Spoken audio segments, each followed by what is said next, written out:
Sometimes in our community, we, focus a lot more on our children, practicing what they would call, I'm going to say BAVE instead of AAVE. Now, AAVE means African American Vernacular English, but I prefer to say Black American Vernacular English, our way we speak, our slang. But in America, we have our particular language, then you're going to have the English language. But unfortunately, the code switching that we always knew how to do when we get anything professional, a lot of times our people are against that. They're saying things like respectability politics. Let's go ahead and roll this clip because this one sister is spot on with it. These kids can barely read. They can barely fucking read, and y'all arguing so they can say standing on business in the middle of class instead of fully articulating thoughts. Some of them are 14, 15, still putting because, BCUZ in a freaking essay, and they're dead ass serious, and they don't even see it. As a kid that did have academic issues, I was smart, but I communicated the way I communicate, and for you to shut me up or tell me that I had to do it in a different way might have made me not want to participate. Nobody said you can never say these words ever in this building. I'm saying during my period, during this 50-minute class, don't say that you say to your friends. So we can't allow children to slide by and do these things when they're still in their developmental stages and years.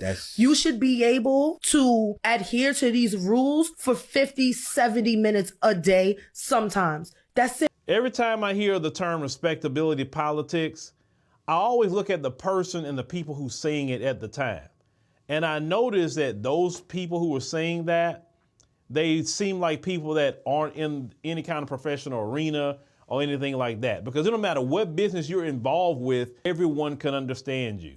Like my mom had said that a long time ago, say, son, you gotta speak in a way that everybody, no matter where you at in the world, can understand you. But then you get with, our people, well, we talk the way we talk. And that's our language, right? And what I don't like today is too many people in our community are putting our slang, our way we communicate with each other in the lexicon. So now you got everybody and their mama using the terminology that we use. I will say in the 80s and 90s, we was a lot better about gatekeeping that.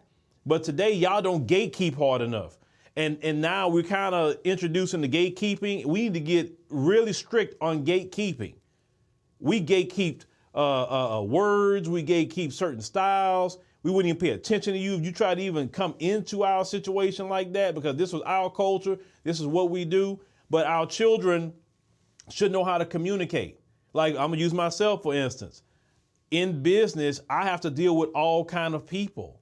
I can't go to, let's say, a bank, or I can't go to certain countries or wherever I'm doing things. I'm talking to people, and I can't just go using BAVE. Okay, I got to speak in a way that they can understand me. That's why, for the most part, when I'm doing these commentaries, I'm speaking in a way that everybody can understand me, because there are people outside our community that will possibly watch this content. So I want them to understand the nuances of what we're actually saying here. Now, I can always get down on how we talk very easily. But one thing that people have always said about our platform, or various platforms, is that, I really like how professional all of you are. I really like how y'all carry yourself. It makes us proud as Black people or Caribbean people or African people. Whatever people is telling me have said that I like that it makes us proud. Y'all not out there clowning and speaking like y'all don't have any kind of education. And that's on purpose, because I won't allow that here. Now, some people think that, oh, well, if you cuss a lot, you keeping it real. No, you want to hear somebody go cuss a lot, go listen to that somewhere else. You know what I'm saying? I heard a statement a long time ago even about that cussing, is that, they say that's an ignorant mind trying to express itself. And that really is the truth.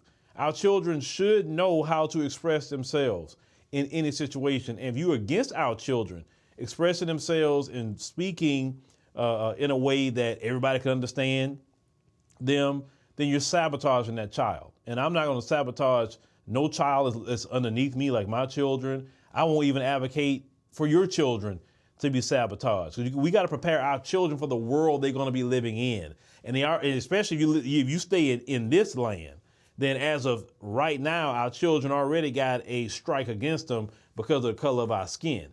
So we already playing against something already. Not to say we can't achieve anything, but we got to make sure that we know how to, they talk about standing on business. Well, standing on business is making sure that you can adapt in any situation. There's times you need to be very professional, and at times you can use terms like standing on business, right? It's a time for that.